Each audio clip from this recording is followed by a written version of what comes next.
if you can find like some barn tin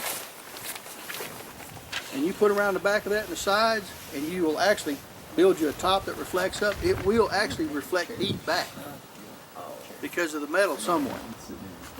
Back when I was doing some rendezvousing, there was a guy had one made out of copper. That's when copper was cheap, and it looked awesome.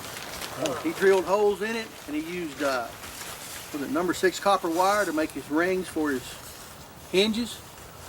It was a sweet setup, man. He would burn his coals down, pull them sides in, let that top down, and he could adjust it with a chain from the top, and all the heat come right to him. Very little fire tending at all. Now, one thing right here. How many of y'all know how to bank coals? How many of you have ever banked coals to keep them alive all night? You mean just pull them up? Yeah. Cover them with ash. Yeah. Yeah. You'd be surprised at the people that have never heard of that. But if you want to keep a fire going all night, get you a shovel full of a big bunch of hot coals, throw you a big piece of wood in there with it, cover it up with them white ashes.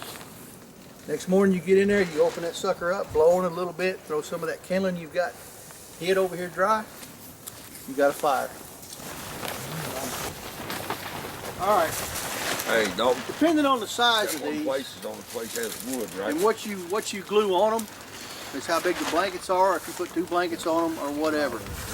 I like to have a tarp big enough that when you glue it on, you can actually put stake out right here, put about 2 feet down, come up at an angle, and then have your big tarp. Then here will be your reflective part, because the heat is going to come in through here from your fire out here. Okay? And if you'll do it that way, you've got a dry place to sit, you got the reflection from your back and your neck, where you're going to get the most use from it.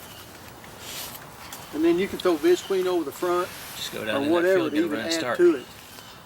There are so many different ways to make tarp shelters in conjunction with fires and reflective mylar, stuff like that. It's unbelievable. A big rock in the front. Another thing, okay, how many of you have trouble with a lot of smoke in your campfires? Besides burning green wet wood.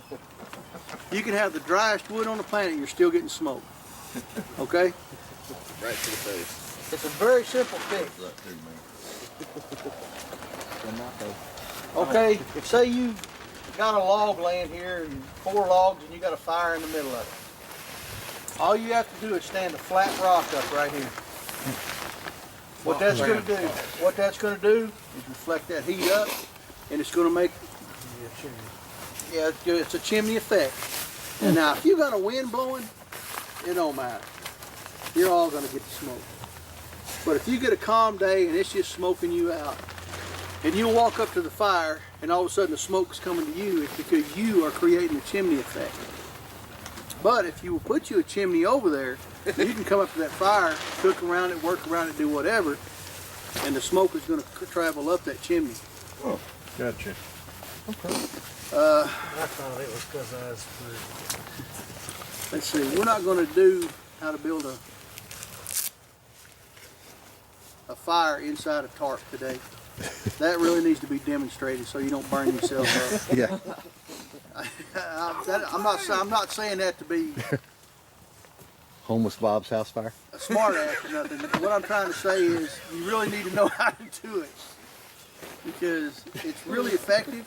It's really nice. A lot of people are using these welding blankets and stuff like that and throwing them in. I've never tried that, but I do know if you build you a little lean-to, you got a fire right here, you dig a trench out and you lay rocks over it, come out here, the smoke will come out this way. All right, and it'll stay pretty much smoke-free on the inside. There's a guy on YouTube, quite the comedian. His name is Really Big Monkey.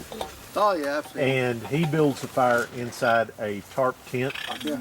And you need to watch it because it lets you know what can happen.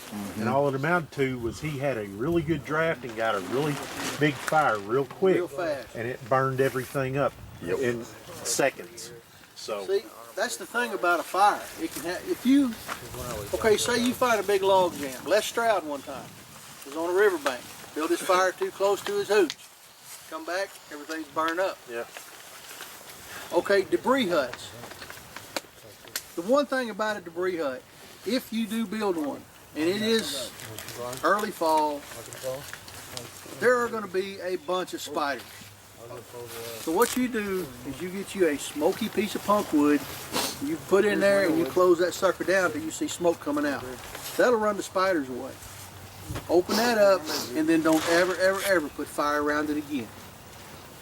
Because you make those things slide in, pull the door shut, and heat up with your body. All they are is a giant tinder bundle just waiting to go up. I built one last fall. Last fall, my grandkids, they couldn't keep the door shut in it. And I built it big enough for me to get in, and that was it. So when they got both of their little bodies in there, they could set up, move around. I closed the door on them. No, we had no part of it. Too hot. Of course, they were dressed well. But that's just, that they will warm up.